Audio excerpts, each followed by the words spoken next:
Hello students, welcome back to the channel educational galaxy. हम कर रहे हैं क्लास 9th मैथ्स का chapter number 8 that is quadrilaterals की एक्सरसाइज नंबर 8.1। इससे लास्ट वीडियोस में हमने क्वेश्चन नंबर 1 to 10 डिस्कस किए थे, जिन सभी का लिंक डिस्क्रिप्शन में है। आज इस वीडियो में हम क्वेश्चन नंबर 11 को डिस्कस करेंगे, जिसका डायग्राम बुक में ही दे रखा है। हमने यहाँ पे गिवन एंड टू प्रूव लिख लिया। तो गिवन क्या दे रखा है हमें, डायग्राम में सिंपली टू ट्रायंगल्स बने हुए हैं A B C and D E F. उसके बाद ए को डी से ज्वाइन कर दिया, सी को एफ से एंड बी को ई से ज्वाइन कर दिया। इसके बाद हमें गिवन दे रखा है जो ए बी है वो डी ई के इक्वल है, मीन्स ये वाली साइड डी ई इस वाली साइड की इक्वल भी है एंड पैरेलल भी है। दूसरी बात बी सी ई एफ के, बी सी मीन्स ये वाली साइड ई एफ के इसके इक्वल भी है एंड पैरेलल भी है। हमें प्रूफ क्या करनी है, इसमें 5 चीजें हमें प्रूफ करनी है। सबसे पहला, A B E D is a parallelogram. A B E D ये एक क्वाड्रिलेटरल है, हमें प्रूफ करके दिखाना है कि ये एक पैरेललोग्राम है। तो प्रूफ करना कुछ नहीं है, इसमें सब कुछ हमें गिवन दे रखा है, उसी से हम प्रूफ कर सकते हैं। तो हम सिंपली लिख लेते हैं इन क्वाड्रिलेटरल, अभी क्योंकि ये पैरेललोग्राम नहीं है तो क्वाड्रिलेटरल बोल सकते हैं। In quadrilateral A B E D one pair of opposite sides is equal and parallel।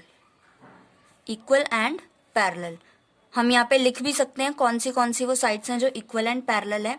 A B E D इसमें कौन कौन सी है, ए बी इक्वल है ई डी के एंड ए बी पैरेलल भी है ई डी के। तो ये पैरेललोग्राम की प्रॉपर्टी होती है कि अगर किसी भी क्वाड्रिलेटरल की one pair of opposite sides equal भी आ जाए एंड पैरेलल भी आ जाए, तब वो क्वाड्रिलेटरल एक पैरेललोग्राम बन जाता है। तो हमने ये लाइन लिख दी, in quadrilateral A B E D one pair of opposite sides is equal and parallel, और लिख के भी दिखा दिया ये वाली है। देयरफॉर, अब हम सिंपली लिख सकते हैं therefore A B E D is a parallelogram. यही चीज हमें प्रूफ करनी थी कि ए बी ई डी एक पैरेललोग्राम आ जाए, बस हमने सिंपली प्रूफ कर दिया। सेकेंड पार्ट भी सेम इसी तरीके से होगा, तो हम यहाँ पे सेकेंड डाल लेते हैं। पहले सेकेंड में हमें बोला है बी ई एफ सी, ये भी अगेन एक क्वाड्रिलेटरल है और हमें इसे पैरेललोग्राम प्रूफ करना है। तो सेम यही चीज हम इसमें लिखेंगे, in quadrilateral B E F C one pair of opposite sides is equal and parallel। Therefore, और कौन सी वाली है ये भी लिख के दिखा देते हैं। पहले बी सी इक्वल है ई एफ के एंड बी सी पैरेलल भी है ई एफ के। Therefore BEFC is a parallelogram. इसीलिए BEFC जो क्वाड्रिलेटरल है ये भी एक पैरेललोग्राम हमने प्रूफ कर दिया। नाउ थर्ड पार्ट में हमें क्या प्रूफ करना है, AD पैरेलल आ जाए CF के एंड AD इक्वल भी आ जाए CF के।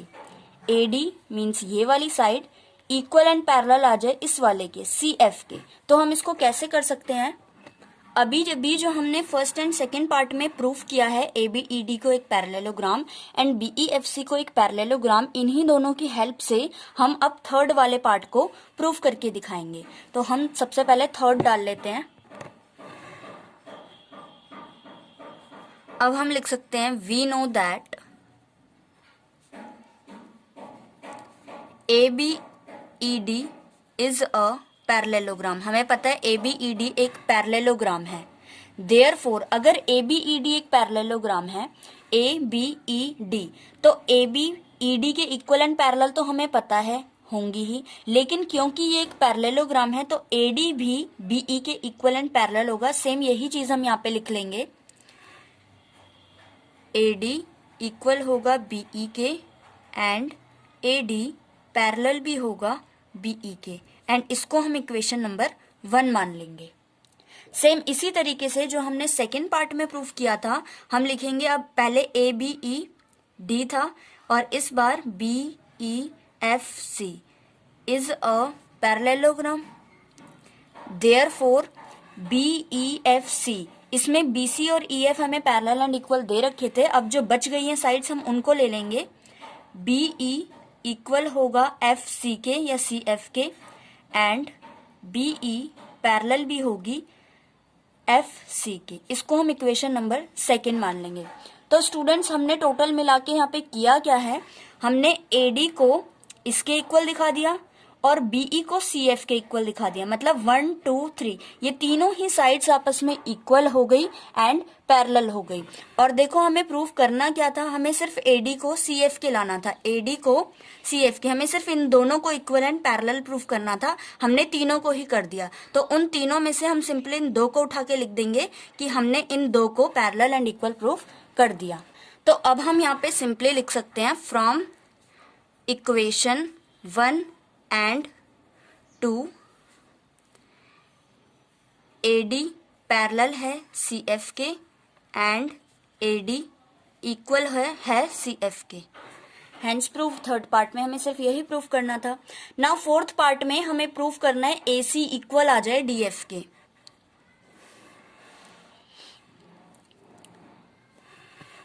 AC इक्वल आ जाए DF के, मतलब ये वाली जो साइड है रिमेनिंग ये DF के इक्वल आ जाए. तो इसको हम कैसे प्रूफ कर सकते हैं, ध्यान से देखो स्टूडेंट्स. अभी अभी हमने थर्ड पार्ट में क्या प्रूफ किया कि AD CF के पैरेलल भी है एंड इक्वल भी है. अगेन ACFD एक क्वाड्रिलेटरल है जिसका वन अपोजिट साइड्स का जो पेयर है वो इक्वल भी आ गया एंड इक्वल भी आ गया.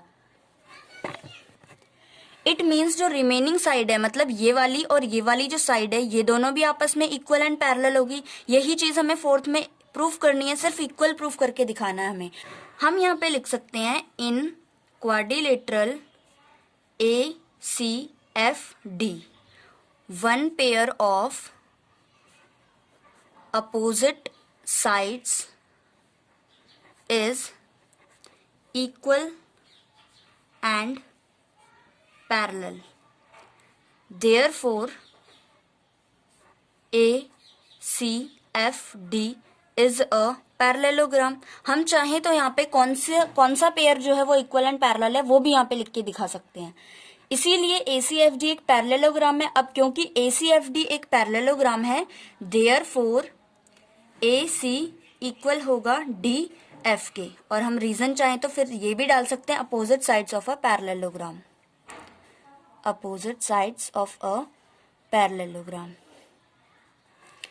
हो गया हमारा फोर्थ पार्ट भी. नाउ लास्ट फिफ्थ पार्ट में हमें बोला है ट्रायंगल ABC को कॉन्ग्रेंट लाना है ट्रायंगल DEF के. ABC मीन्स यहाँ पे एक जो छोटा सा ट्रायंगल दिख रहा है एंड DEF ये दूसरा वाला जो ट्रायंगल दिख रहा है, हमें इन दोनों को कॉन्ग्रेंट प्रूफ करना है. तो अब कॉन्ग्रेंट करना तो बहुत ईजी हो गया. हमें ये साइड इसके इक्वल दे रखी है, ये वाली इसके इक्वल दे रखी है और ये थर्ड वाली को हम अभी अभी इक्वल ले आए. इस साइड को हम इसके इक्वल ले आए. तो तीनों साइड्स हमें इक्वल दे रखी हैं एक दूसरे के. तो बाय SSS हम दोनों ट्रायंगल्स को कॉन्ग्रेंट प्रूफ कर सकते हैं. तो चलो यहाँ पे करके देखते हैं कैसे लिख सकते हैं हम. Fifth part is in triangle ABC and triangle DEF. दोनों ट्रायंगल्स में क्या क्या चीजें हैं. सबसे पहला AB इक्वल है DE के, ये वाला पॉइंट हमें गिवन दे रखा था. दूसरा BC इक्वल है EF के, ये वाला पॉइंट भी हमें गिवन दे रखा था. And third is AC equal है DF के, ये हमने अभी अभी प्रूफ किया है. तो हम लिख सकते हैं प्रूव्ड अबव. देयरफॉर दोनों ट्रायंगल्स में तीन चीजें इक्वल आ गई. Therefore triangle ABC is congruent to triangle DEF by side side side. Side side side से ये दोनों ट्रायंगल्स आपस में कॉन्ग्रेंट हो गए. यही चीज हमें प्रूफ करनी थी.